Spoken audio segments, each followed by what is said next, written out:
여러분, 하나님께서 오래전에 이 땅 모든 인류에게 하늘에서 한 선물을 보내셨습니다. 그 선물은 그 무엇과도 비교될 수 없는 아주 값진 그런 선물이었습니다. 이사야 선지자는 오늘 본문 말씀에서 그 귀중한 선물에 대해서 이렇게 기록하고 있습니다. 6절 말씀에 보면 한 아기가 우리에게 낳고 한 아들을 우리에게 기분 주신 바 되었는데, 기분 선물로 주셨다라고 한 말씀이에요. 주는 자와 받는 자가 있는 분명한 선물이 아닐 수가 없습니다. 그 선물은 다름 아닌 사랑스러운 우리 아기 예수님이시죠. 우리들 인류는 그 선물을 받음으로 운명이 바뀌게 됩니다. 흑암과 사망의 그늘에 앉아서 신음하던 인류가 구원을 얻게 되었고, 또 마귀의 소굴에서 벗어나서 자유할 수가 있게 되었고, 오늘 죽어도 후회 없는 하나님 나라에 들어갈 천국 백성이 될 수 있도록 하셨기에, 여러분, 그 선물은 보통 선물이 아닙니다. 우리는 명절이나 좋은 날에 선물을 주고받습니다. 또 특별히 친하거나 소중한 사람끼리 반드시 선물이 있죠. 선물은 주는 자나 받는 자 모두를 기쁘게 합니다. 명품 선물은 더하겠죠. 그 가치가 귀할수록 더 기쁨이 넘쳐날 거예요. 우리들 인생 그 수 없는 선물들 중에 우리들 인생의 운명을 바꾸게 할 만한 그런 선물이 우리들에게 있을까요? 여러분 일생일대에 많은 선물들을 받으셨을 것입니다만, 그 중에서 가장 소중한 선물은 무엇이었습니까? 여러분 운명을 바꾸게 할 만한 그런 선물이 있으셨습니까? 여러분, 크리스마스가 어떤 날입니까? 우리들 인류가 하늘의 그 선물을 받은 것에 대한 기쁨과 또한 감사로 넘쳐나는 그 날이 바로 성탄절 아니겠습니까? 그러나 어떤 사람들은 그 귀한 하늘의 선물을 알지도 받지도 않으려고 합니다. 오히려 멸시하고 조롱하고 배척하지요. 참 안타까운 일이 아닐 수가 없어요. 또한 선물은 그 내용이나 가치를 알아야 더 소중하게 여겨지죠. 돼지에게 진주는 구정물 한 바가지만 또 못하게 여겨질 것입니다. 그 귀한 진주가 구정물 한 바가지만 또 못해요. 그렇다고 그 진주의 가치가 덜하거나 없어지는 것이 결코 아니죠. 그 가치는 영원합니다. 문제는 그 진주의 가치를 모르는 돼지가 문제지 진주가 문제가 아닙니다. 우리들 기독교 신앙이나 교회의 가치도 마찬가지입니다. 성탄절의 가치도 마찬가지겠죠. 세상 사람들이 아무리 교회를 또한 기독교를 복음을 예수를 비웃고 조롱한다 할지라도 그 가치는 영원하고 결코 사라지질 않습니다. 그러므로 저는 이번 주 성탄절을 앞둔 오늘 하나님께서 그렇게 이 땅에 보내주신 그 선물의 가치에 대해서 여러분께 증거해 드리려고 하는 것이죠. 그 선물을 알고 그 선물을 받음으로 이번 성탄절이 우리들 모두에게 기쁘고 행복한 그런 성탄절이 되었으면 좋겠습니다. 여러분 모두 그런 복된 성탄절이 되시기를 주님의 이름으로 축원합니다. 그러면 아기 예수는 우리들 인류에게 어떤 선물이실까요? 첫 번째가 Eternal Life, 영생의 선물이에요. 영생을 주는 선물. 이 땅에서 우리가 많은 선물을 받지만 우리를 영생케 하는 선물이 있을까요? 요한복음 3장 16절에 잘 말씀하고 계시죠. 하나님이 세상을 이처럼 사랑하셨기 때문에 선물을 주셨는데 독생자를 개의로 주셨으니 선물로 주셨다는 거예요. 이는 저를 믿는 자마다 멸망치 않고 영생을 얻게 하려 하심이니라. 아멘. 그렇습니다. 아기 예수의 오심은 그렇게 우리들 모든 인류의 구원과 영생을 위한 선물이셨어요. 그보다 더 귀하고 그보다 더 소중하고 그보다 더 위대한 선물이 우리들에게 있을까요? 선물은 그 정성이 참 중요하죠. 정성. 그 선물의 가치가 얼마나 소중했으면 하나님께서는 그 선물을 창세전부터 하나밖에 없는 그 독생자를 선택하셔서 오랫동안 선물로 준비하셨다가 우리에게 보내셨을까요? 최고의 선물이죠. 그 선물의 가치는 우리 모든 인류를 멸망치 않게 하는 가치가 있고 영생을 얻게 하는 가치가 있는 그런 선물이기 때문 아니겠습니까? 이는 저를 믿는 자마다 멸망치 않고 not perish, 완전히 죽거나 사라지거나 소멸되거나 파괴되거나 분기되거나 완전히 맛이 가지 않도록 완전히 책임지시겠다는 말씀이에요.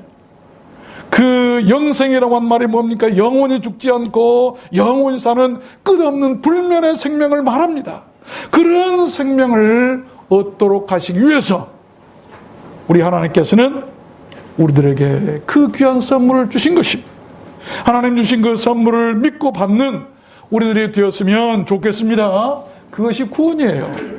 왜 하나님께서는 그 아들을 그렇게 우리에게 영생의 선물로 주셨을까요?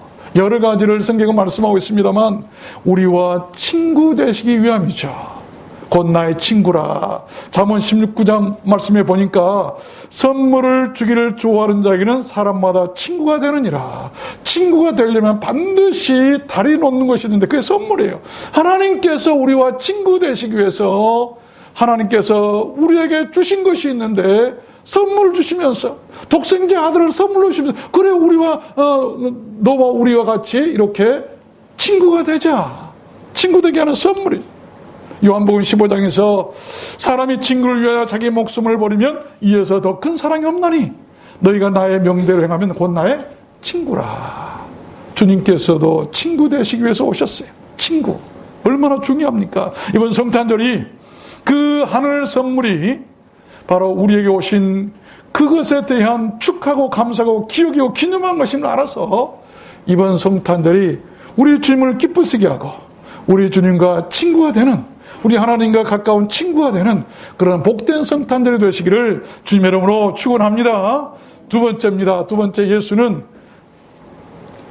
우리들 인류에게 또한 어떤 선물이 될까요? 예수님 우리에게 어떤 선물일까? 두 번째는 희망의 선물. 희망의 선물이다. 사람을 소망하게 하고 희망을 갖게 하는 선물이라고 한다면 그 가치는 그 무엇과 비교할 수 없을 것입니다.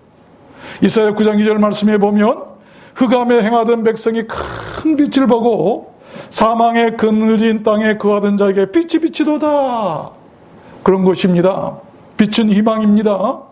예수 그리스도의 이 땅에 오심은 그렇게 흑암에 행하던 사람이나 멸망의 그늘진 땅에서 사망을 불러오는 그런 욕심에 취해 살던 그런 사람들에게 큰 빛이 비춰오면 바로 희망의 선물이 아닐 수가 없는 것입니다. 우리가 잘 아는 소설이 있죠. 영국의 작가 찰스 디킨스가 쓴 크리스마스 캐럴이라고 하는 그런 소설이 있죠. 그곳에 스크루지 영감이, 구두쇠 영감이 등장하잖아요.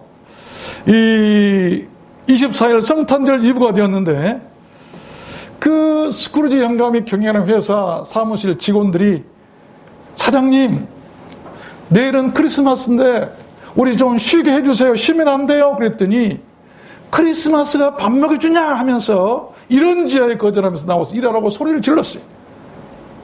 또 크리스마스 이브라고 해서 이웃을 도와달라고 찾아온 자선단체 사람들에게 아주 매정하게 욕을 하면서 씩씩거리면서 모두 다 내어 쫓아버리죠.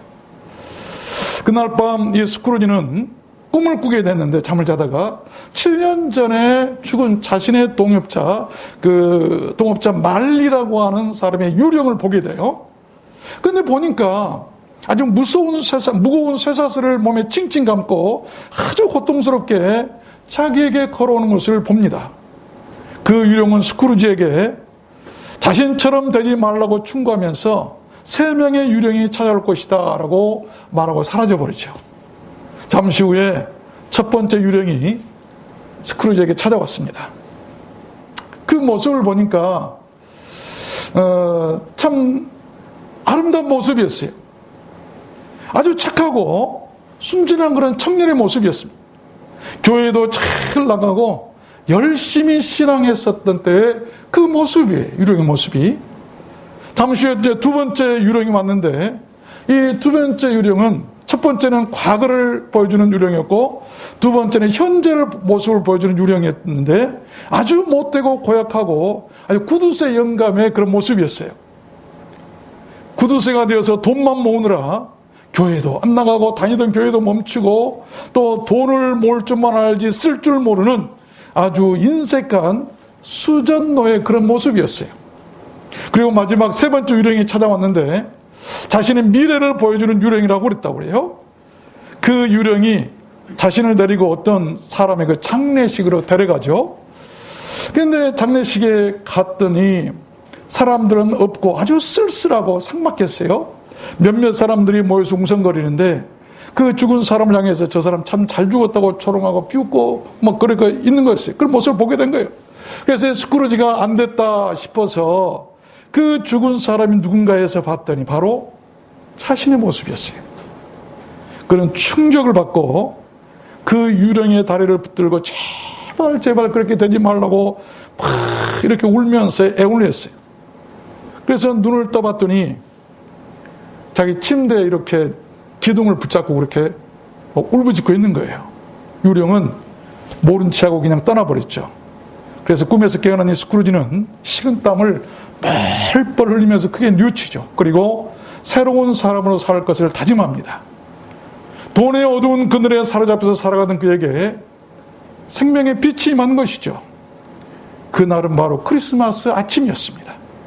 그는 맨 먼저 일어나자마자 칠면조, 비싼 칠면조 고기를 준비해가지고 직원들에게 다 선물로 나눠줍니다. 직원들은 몹시 의아해하면서도 좋아했어요. 그리고 직원들에게 크리스마스에는 나오지 말고 쉬도록 휴가를 줍니다. 그리고 월급도 올려주죠. 매정하고 차가웠던 그의 얼굴은 사라지고 크리스마스 아침 햇살을 받아서 그의 얼굴이 환하게 웃으면서 빛나고 있는 모습을 그의 주변 사람들이 보고 의아해하게 됐다고는 그런 이 소설 아니겠습니까? 여러분, 그것이 성경이 말하는 변하고 거듭남이고 새 사람이 되는 것입니다. 사람을 그렇게 변화시키는 것은 우리 생명의 빛이에요. 그 빛이 바로 이 땅에 오신 우리들 주님이시고 그가 말씀하신 복음인 것입니다. 실제로 그 빛을 받아서 새 사람이 된 사람이 성경에 또 나오죠. 다메섹 도상에서 이 바울은 하늘로부터 온 그 빛을 받아서 새 사람이 되었던 것을 우리가 잘 알고 있습니다. 하나님께서는 그 빛을 선물로 이 땅에 주셨고 그 선물을 우리 가운데 주신 날이 바로 우리는 크리스마스고 어두운 가운데 그 빛이 비춰온 날이 바로 크리스마스인 것입니다. 그런 희망의 선물이 우리들에게도 이번 성탄절에 꼭 있었으면 좋겠습니다. 절망 가운데 있으면 성탄의 의미를 다시 찾으시고 어두운 가운데 오셨던 빛으로 오셨던 주님을 바라보십시오. 세 번째입니다. 예수는 우리들 인류에게 또한 어떤 선물일까요? 세 번째는 rejoice, 기쁨의 선물이었어요. 기쁘게 하는 선물이에요. 스가랴 9장 9절을 말씀해 보니까 시온에 따라 크게 기뻐할지어다 예루살렘에 따라 즐거이 부를지어다 보라 네 왕이 네게 임하나니. 우리의 왕이 임하니까 그 왕의 오심을 인하여 기뻐하라라고 외친 그런 말씀이에요. 그런 것입니다. 우리들 인류의 진정한 왕은 하늘에서 이 땅에 오신 우리들 주님 예수 그리스도이십니다. 그는 king of kings, 만왕의 왕, 왕 중의 왕이고 king of peace, 평화의 왕이시고 king of joy, 바로 기쁨의 왕이신 것이죠. 그 왕은 이 땅에 오셔서 권력이나 힘을 휘두르거나 속이거나 거짓말하지 않는 왕이셔서 잘 알아야 됩니다. 착취하거나 치부하지도 않는 왕이셨어요. 오히려 자기의 피와 자기의 몸에 있는 물 한 방울까지도 남김없이 그는 피곤해서 지쳐 쓰러질 때까지 우리 모든 인류를 위해서 일하셨던 왕이에요. 왕이시면서 결코 특별한 대우를 청하지도 않으셨습니다. 그런 탄식하신 적이 있어요. 여우도 굴이 있고 다 공중에 나는 새들도 집이 있는데 인자는 머리둘 곳 하나도 없다. 있는 거 다 내어주고 여러분 섬기는 왕이셨어요. 세상의 왕가, 하늘로부터 왕에 오신 그 왕의 다름이 무엇인가? 그리고 진정으로 인류에게 기쁨을 주는 왕이 어떤 왕인가? 오히려 스스로 낮아지고 가난해지셔서 눌린 자, 갇힌 자, 흑암에 사는 자들을 해방시키고 자유케 하셨던 왕, 약자들과 친구가 되셔서 살피고 보호하고 구원하신 진정한 인류의 왕, 항상 약자 편에 서서 약자를 돌보셨던 왕, 그것이 인류가 기뻐해야 할 왕이라는 것입니다. 그런 왕의 통치를 받는 나라, 그런 왕의 통치를 받는 사람이나 그런 왕의 통치를 받는 교회는 항상 기쁘고 행복할 것입니다. 항상 복될 것입니다. 그 나라, 그런 왕이 다스리는 나라를 우리 The Kingdom of God, Kingdom of Heaven, 하나님의 나라요, 여러분 하늘나라라고 우리는 말할 수 있는 것입니다. 그 나라의 왕이 이 땅에 오신 날이 바로 크리스마스니 우리를 진정으로 다스리고 우리를 구원하실 왕이 오셨으니 여러분 얼마나 우리가 기뻐해야 할까요? 그래서 성경은 기뻐해라 기뻐해라 rejoice 기뻐하라고 외치고 있는 것이죠. 여러분 그 왕이 다스리는 나라는 righteousness 공의롭고 정의로운 나라예요. rejoice greatly 아주 큰 기쁨 있는 나라고 shout 큰 소리로 외치며 즐거워하는 나라입니다. 이번 성탄절은 비록 코로나 전국이 우리를 우울하게 해도 그 큰 기쁨의 선물과 우리가 즐거이 외치는 그 즐거움의 소리가 우리들 마음에도 크게 임하는 그런 성탄절이 울림이 있는 그런 성탄절이 되었으면 좋겠습니다. 우리 귀를 울리는 것이 아니라 우리의 영혼을 울리는 그 기쁨의 울림이 있을 때 진정한 우리의 성탄의 기쁨을 우리가 얻게 될 줄로 믿습니다. 마지막 네 번째입니다. 예수는 우리들 인류에게 어떤 선물이었을까요? 마지막 네 번째는 미라클, 이 기적의 선물이었어요. 기적의 선물. 마태복음 1장 23절 말씀에 보면 보라 처녀가 잉태하여 아들을 낳을 것이요. 무시무시한 말씀입니다. 처녀가 잉태하여 아들 낳을 것이다. 남자를 모르는 이 처녀가 잉태하고 아들 낳는다. 기적이죠. 여러분, 인류 역사상 가장 큰 기적은 하나님이 인간의 몸을 입으시고 친히 인간들 가운데 오신 것입니다. 그것을 신학적으로 말하면 인카네이션이네. 그래서 성육신이라고들 하죠. 그 방법은 바로 처녀 탄생, 동정녀 탄생입니다. 그랬습니다. 하나님의 그 선물은 처녀가 잉태하여 아들을 낳게 한 그런 기적이었습니다. 도저히 불가능한 일이었고 인간의 지식이나 과학으로는 전혀 설명이 안 되는 전혀 생소한 그런 일이었습니다. 그러나 그것이 타 종교와 다른 우리들 기독교만의 유일한 신적인 종교의 정체성임을 우리는 알아야 합니다. 참된 종교의 조건이 된다는 것이죠. 여러분, 참된 종교란 인간의 영역이나 한계성을 뛰어넘는 것을 말합니다. 왜 그럴까요? 그래야 구원할 수 있기 때문이죠. 이 세상에 신이 인간이 되어서 온 사람도 없고 또 인간이 신이 되어서 하늘로 간 사람도 없습니다. 자기도 못 살린 사람이 누구를 살린다는 말입니까? 그래서 이 땅에 종교라고 교주라고 창시자라고 했던 모든 사람의 무덤들이 이 땅에 다 있어요. 그것은 구원자가 아니고 자기도 죽은 자라고 말이겠죠. 자기도 하늘에 못 간 사람이 누구를 천국 가게 한다는 말입니까? 이 땅의 모든 종교가 다 그렇습니다. 이 땅의 모든 종교의 한계예요. 그러나 인간의 한계를 벗어나서 영으로 처녀를 잉태케 하신 그 하나님의 그 능력, 그것은 뭘 의미하냐면 성령으로 잉태하게 하시는 그 하나님의 능력, 그 권세, 이것은 우리들 모든 인간의 영혼을 구원할 수 있다고 하는 표지가 되는 거예요. 영으로 잉태케 하신 하나님은 그 사람들의 영혼을 구원할 수 있다고 하는 것이죠. 그것이 바로 영적인 힘이고 영적인 능력 아니겠습니까? 그 기적의 능력이 우리를 죽음에서도 다시 살게 할 것입니다. 그 성탄의 절대적 기적의 가치가 우리들 기독교만이 참된 종교임을 알게 하는 기적의 선물임을 꼭 믿으시길 바랍니다. 그 어떤 종교에 처녀가 잉태했단 말이 있을까요? 없죠. 왜? 그 모든 것들은 거짓들이고 다 가짜들이기 때문이에요. 말씀을 맺겠습니다. 하나님의 그 선물은 사랑이고 구원이고 영생이고 희망입니다. 기쁨이고 기적이에요.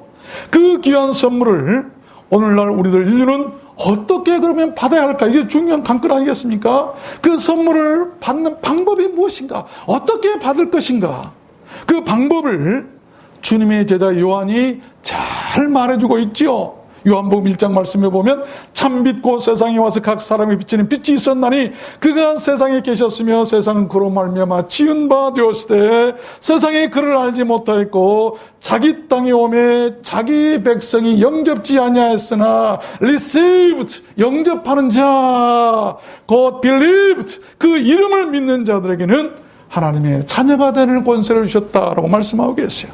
두 가지죠. received, believed 받고 믿는 것이죠. 그러면 무엇을 믿어야 우리가 구원받을 수 있을까요? 예수 이름만 부르면 우리가 구원받는다고 그랬는데 또 성경에 보면 나더러 주여 주여 하는 자마다 천국에 못 간다고 그랬어요. 영생을 못 얻는다고 그랬어요. 그럼 도대체 뭘 믿어야 될 것인가? 마태복음 1장에서 설명이 되죠. 아들을 낳으리니 이름을 예수로 하라. 이는 그가 자기 백성을 저희 죄에서 구원할 자이심이라 하니라. 우리가 예수를 믿는다는 것은 뭘 믿어야 돼? 그 이름을 믿는다는 거 아니에요. 그 이름이 가지고 있는 의미, 그 이름의 뜻, 그것이 바로 구원을 받는 길이에요. 그것이 바로 구원받는 방법인데 무슨 말씀입니까? 예수란 이름의 뜻이 무엇입니까? 바로 자기 백성을 저희 죄에서 구원할 자임이라고 하는 뜻이죠. 우리는 그것을 믿어야 돼요. 이것은 예수님께서 나를 내 죄에서 구원할 자이시다라고 하는 그분이 바로 예수라고 하고 그분이 바로 그리스도고 그분이 바로 나의 구주라고 하는 이 믿음이 있어야 구원받는 거예요. 그냥 예수 뭐 주여 주여 삼창하고 해도 구원 못 받는 거지. 그 예수가 누군지를 알아야 돼. 나를 나의 죄에서 구원할 자 여러분, 그것이 바로 우리가 예수 믿어야 할 그 이유 아니겠습니까? 여러분을 죄에서 또한 심판에서 멸망에서 지옥불에서 건지고 구원할 자가 누구십니까? 알고 계십니까? 그의 이름을 알고 그의 이름을 부르고 그를 영접하십시오. 그 이름을 품에 안으십시오. 그가 바로 이 땅에 오신 우리 주님 예수 그리스도시고 성탄절은 그 주님이 오심에 대해서 우리가 기뻐하고 감사하는 날이에요.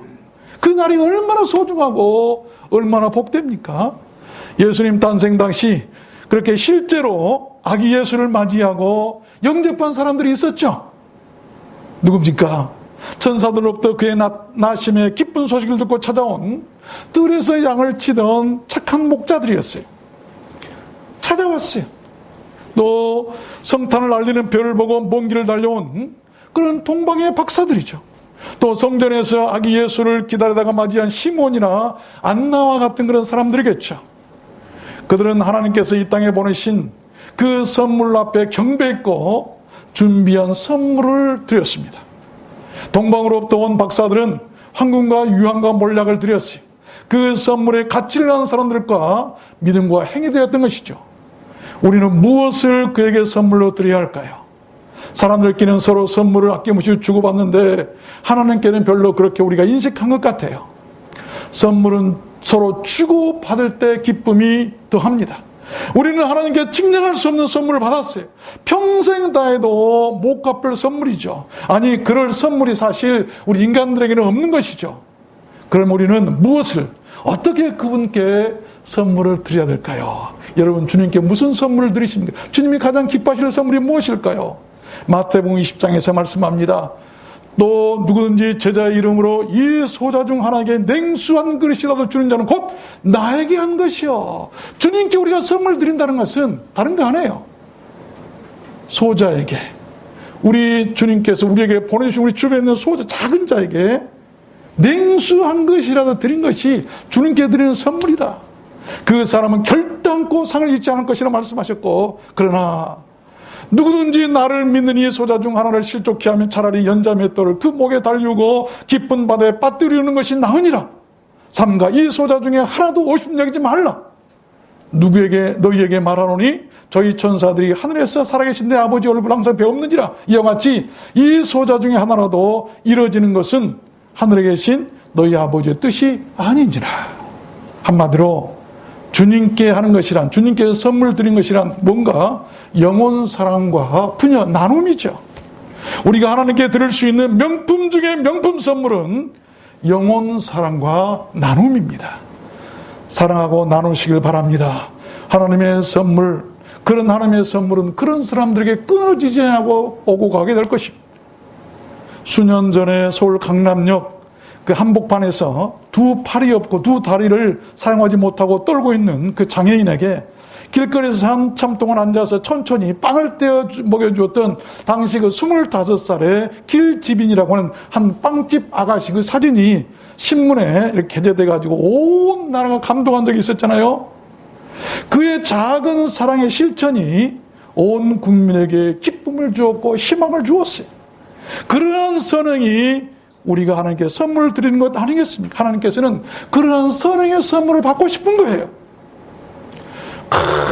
굽이 갈라진 황소를 가지고 오고 예물을 기름진 것을 철철 넘치도록 가지고 왔지만 그 예물을 드리면서도 악을 행하고 그리고 선을 행하지 않는 그런 사람들의 선물을 하나님께서는 싫다고 그랬어요. 그러나 소자 중에 한 사람이라도 냉수한 것이라도 내 이름으로 떠주는 것, 그것이 바로 주님께 드리는 선물이라는 것입니다. 오늘 한국교회가 이것을 잃어버린 것 같아요. 이 말씀을 잃어버린 것 같아요. 다수의 학자들이 이렇게 말하죠. 이제는 이 크리스텐덤이라고 그러죠. 기독교 제국이 종말을 구하는 시대를 맞고 있다. 참 충격적인 말이에요. 코로나와 같은 영향으로 어쩌면 그런 것과도 같습니다. 그러나 여러분, 그런 현실에 너무나 지나치게 동의하거나 너무 절망할 필요는 없습니다. 예수님이 이 땅에 오실 그 당시에도 그랬기 때문이에요. 예수님이 바로 그와 같은 어려운 시대적 상황에서 이 땅에 오셨어요. 어쩌면 지금이 복음 전도의 호기인지도 모르겠어요. 여러분, 예수님이 오시면 세상이 바뀝니다. 교회도 바뀌고 사람의 운명도 바뀝니다. 구원이 있고 기쁨이 있고 희망이 있고 치유가 있고 기적이 있는 것을 믿으시길 바랍니다. 이번 성탄절에 우리가 그러한 성탄의 기적과 축복의 선물을 받는 그 주인공들이 되었으면 좋겠습니다. 또한 그 선물을 나누는 그런 주인공들도 되었으면 좋겠습니다. 여러분 모두 그렇게 되시기를, 그런 성탄의 주인공들이 되시기를, 그 선물 받는 여러분 되시기를 다시 한번 주님 이름으로 축원합니다. 축원합니다. 우리 찬양하도록 할까요? 오늘 말씀을 생각하시면서 오 거룩한 바.